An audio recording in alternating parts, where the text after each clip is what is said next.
And welcome to YaguTamizhi. In this video we are going to see what is consumption based model. We can also tell as pay as you go. Okay, consumption based model is nothing but okay, if you are using this particular service for particular time, okay, then this particular time only we are going to pay at the end of the month. Okay, if you are not utilizing this particular service, then we are not going to pay. Okay, not going to pay. That is called consumption based model. If you are using, then we have to pay. If you are not using, then we no need to pay.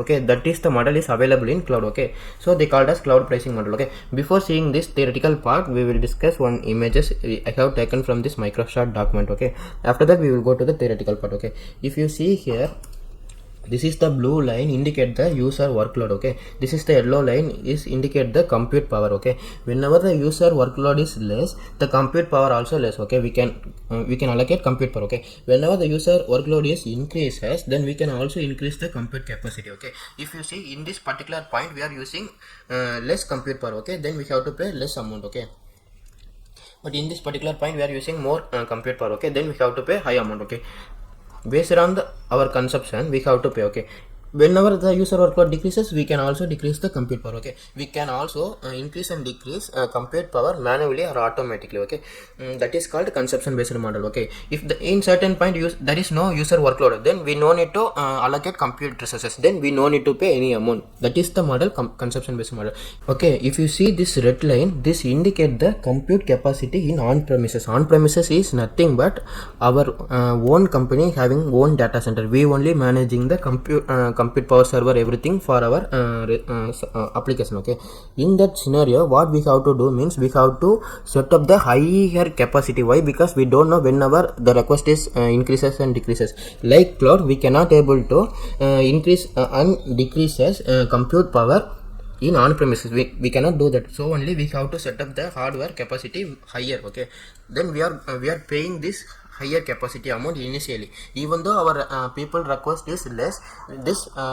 This compute power we are managing. Okay, and also we investing more amount. Okay, even though it is in unused state, even though we are managing and we are also paying this server. Okay, that is the disadvantage of on premises. But in cloud, whenever the user workload increases and decreases, we can also able to increase and decreases server capacity, and also we going to pay based on the okay server capacity we use. Okay, and also if you see here, this is the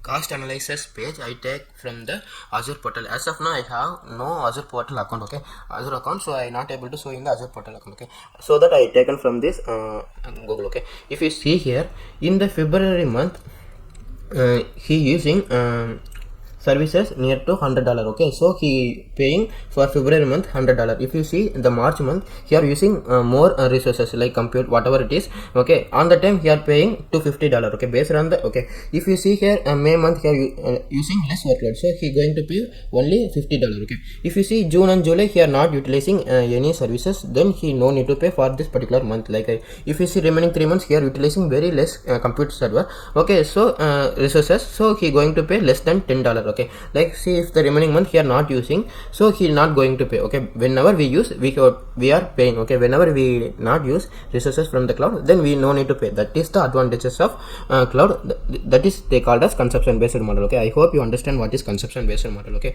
now we'll see this theoretical part. Okay, now you can see here,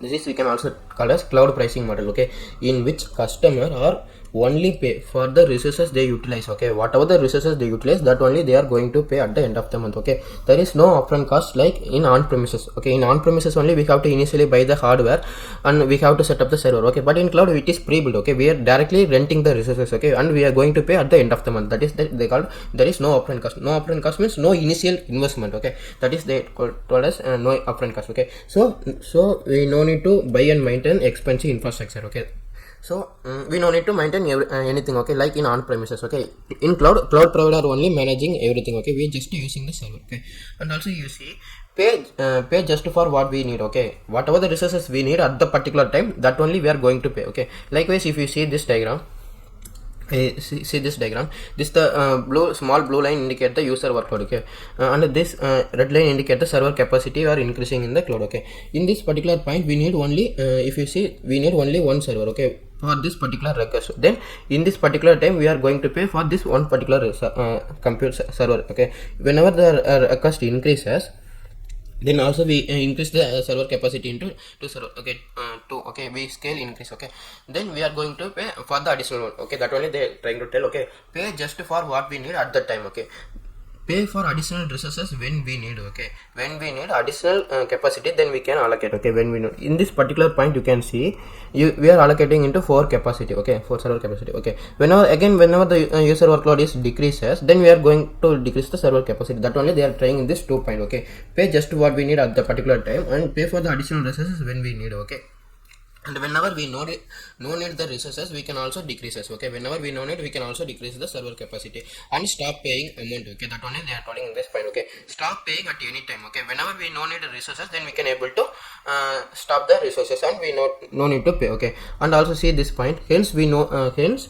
no wasted resources. Okay, if you see in the on-premises diagram, this is the red line indicate the on-premises server. Okay, even though the user workload is very less, but even though they are maintaining this much capacity, this server capacity is waste stage. Okay, but in the cloud not like that. Okay, hence there is no wasted resources. Okay, that is they trying to tell. Okay, and also one thing I like to tell here. Okay, in cloud consumption based model, it will be differ based on the service we are renting. Okay, we have the separate topic for that, but as of now I will tell some example with based on these 3 services. Okay, if you see virtual machine, serverless computing, and Azure SQL database. Okay, first of all I tell one example with the virtual machine. Okay, okay, first of all you assume that in the first month you need compute power of 8 GB RAM. Okay, then you renting from the cloud 8 GB RAM. Okay, after the second month you need 16 GB RAM. Okay, then you increasing into 16 GB RAM. After third month you need 32 GB RAM compute power. Okay, then increasing into 30 GB RAM. Okay, in the fourth month you are using only 8 GB RAM. Okay, at the end of the month, based on the compute power, we are going to pay amount. Okay, amount based on that.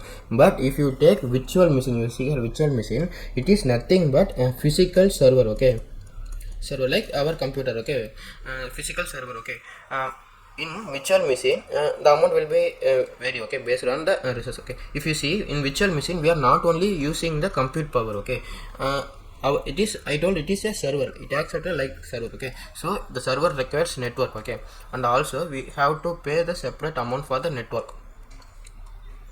Okay, we have to pay the separate amount for the network, and also the server needs some storage capacity, hard disk. Okay, and also we have to pay the separate amount for storage. Okay, for that particular hard disk. Okay, so we are not only paying for the compute, we are also going to for the network and storage. Okay, based on the each service it will be vary. Okay, if you see this diagram, this is the okay, this is okay, this blue indicate the compute power. Okay, we can increase or decrease the compute power. Okay, based on that we can also, based on our storage, we can also increase and decrease, and also the network. Okay, at the end of the month we pay based on, we considering this 3 things only, we are going to pay for that virtual machine. Okay, like that. If you take serverless computer, okay, serverless computing, it is one of the service offered by Azure. Okay, I will tell you in the upcoming in the compute session. As of now, you simply assume that okay, this is our application. Okay, the application. Okay, in this application we separate our application logic into separate function. Okay, and whenever the okay, you can see, whenever the user give the request, then the particular function will trigger and give the output to him. Okay, likewise. Okay, whenever if the particular user use the separate function, okay, this function will trigger and give the output to him. Okay, but actually how we are going to pay means how much time the function is triggering. Okay, based on the triggering time we are going to pay. Okay, if the trigger is generated for 10 times, then we have going to pay for this 10 time. Okay, if the trigger is triggered by 100 times by the user, then we go to pay for this particular 100 times. Okay, if there is not if the function is not triggered, then we are not going to pay. Okay, this is based on the how much triggered this functions. Okay, Likewise, if you see the SQL database, we have to pay the amount based on the compute and storage capacity we have reserved. Okay, this is act as a storage, right? We have to reserve the server capacity. Example, I tell very basic example. If you reserve for 2 GB, okay, then we have to pay based on the amount. If you reserve for 10 GB, then we have to pay based on that amount. Even though we are using or not using, we have to pay, because this is the separate hard disk they allocated in the cloud. Okay, so we are using or not using, we have to pay. Okay, that is what I'm trying to tell. The consumption based model will vary based on the service we are using in the cloud. Okay, we have the separate topic for that. I will tell you deeply. Okay, as of now, you simply understand consumption based model is nothing but how much time we are consuming the resources, that only we are going to pay. Okay, if you are not consuming this particular resource, then we no need to pay. Okay, that is what consumption based model. Yeah guys, that's about this video. We will see in the next video. Thank you.